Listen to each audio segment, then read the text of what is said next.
Hey guys, and welcome back to my Dead by Daylight weapon series. I know it's been another 5 months, but I have a legitimate excuse this time.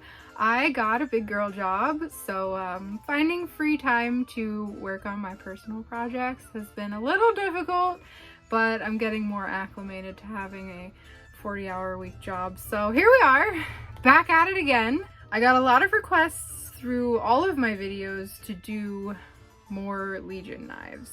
I did the original. If you haven't seen that video, be sure to go back and check it out. It's pretty cool. But arguably the next two are cooler. So just in time for back to school, we have the gnarliest ruler you've ever seen. For those of you that are not big Dead by Daylight fans, this one belongs to Susie. Susie has always been very entertaining for me, simply because I love watching her pick up full-size men in game and throw them over her shoulder like she's built like a bodybuilder. But the next coolest thing is definitely this weapon. As with the rest of this series, this video is sponsored by Coscom Cosplay Supplies. Initially they sent me like a startup package and it was like X amount of foam and a few other supplies that I needed, like their awesome foam clay and like Barge Cement and stuff. And after all of these months, I am still rolling on what they gave me initially. So you really get your money's worth out of this stuff. So if you still haven't checked them out, it's 100% worth it.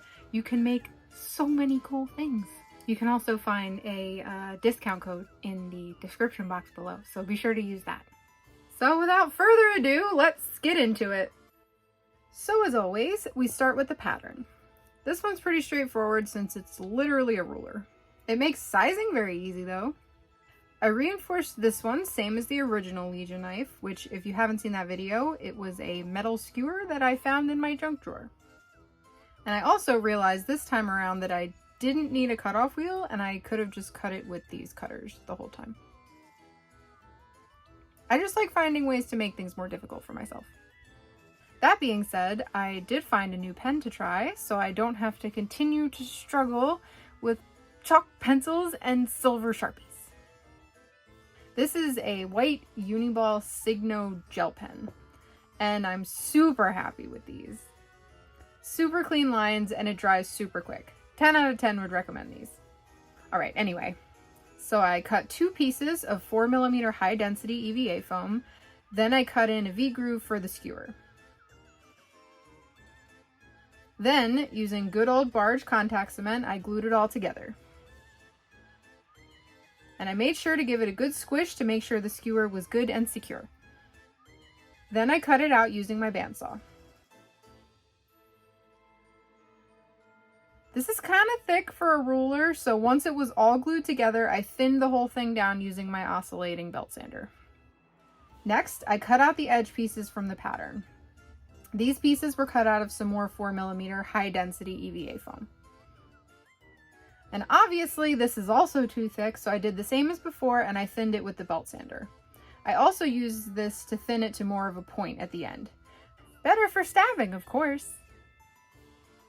Now we're going to change gears and look at this compass thing that's taped to the ruler. I probably could have recreated something close enough with tiny pieces of cut foam, but that seemed super annoying.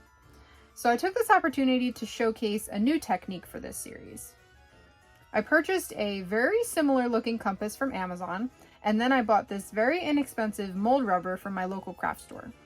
Normally I prefer smooth-on products, yes, I'm biased, but I wanted to try something that would be a little more cost-effective.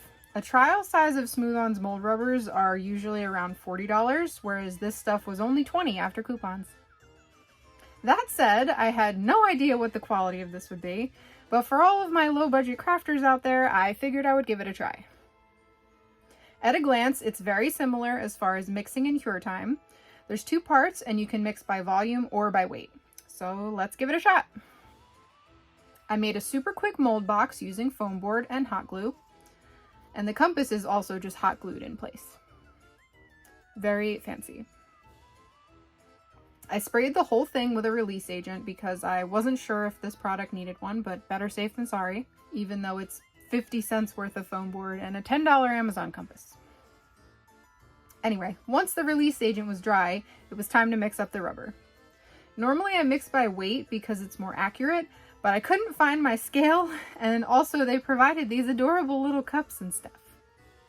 So I marked the cup with how much base I estimated I would need, and then spooned in the coordinating amount of catalyst.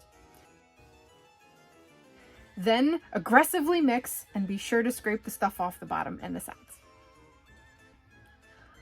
Also, I was expecting it to be pink, and it's definitely white. It's even pink on the box. That does not bode well.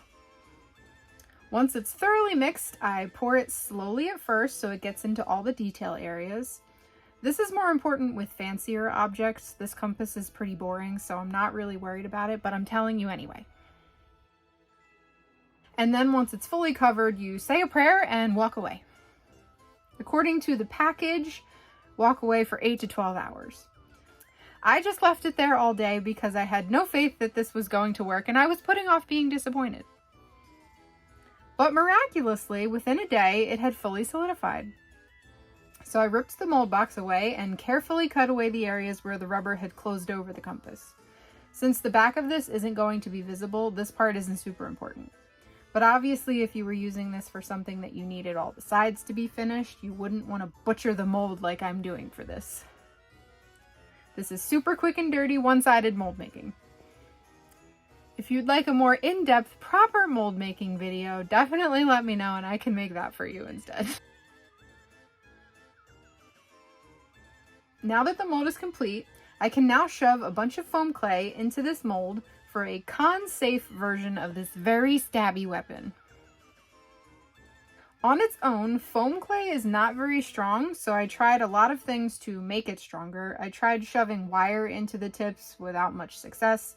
I tried other materials and sealants, but I was really trying to keep this con-safe like my other weapons. So for the whole compass, I ended up just using the foam clay, and I did a little modification to the back end to make it look more like the reference. And then for the extra little stabby bits, I used toothpicks. Not as con-safe as some of the others, but at least it's not metal or plastic. All of this was then sealed with several coats of Plastidip. After that, I base coated the ruler with a classic school bus yellow, and then came the hard part. Yes, because none of this was difficult already. I thought for a long time about how I would do all of the numbers and lines for this. I settled on commandeering my sister's Cricut. I didn't know if it would be able to get detail that small, but we gave it a shot. The result looked like it might work, but there's only one way to know for sure. I stuck on the stencil using the edge as a guide from the back to make sure that the lines weren't hanging over the edge, and I repeated this on the other side. I lost a lot of the counterforms through the process of cutting with the machine and weeding afterwards, but I'm confident I can touch it up when it's done. I brushed in a black paint, and as expected, it got a little blotchy in some spots, but overall not bad. I went in with the same base paint and touched up some of the blotchy areas. Then I used a fine-tipped micron pen to fill in any areas that were missing.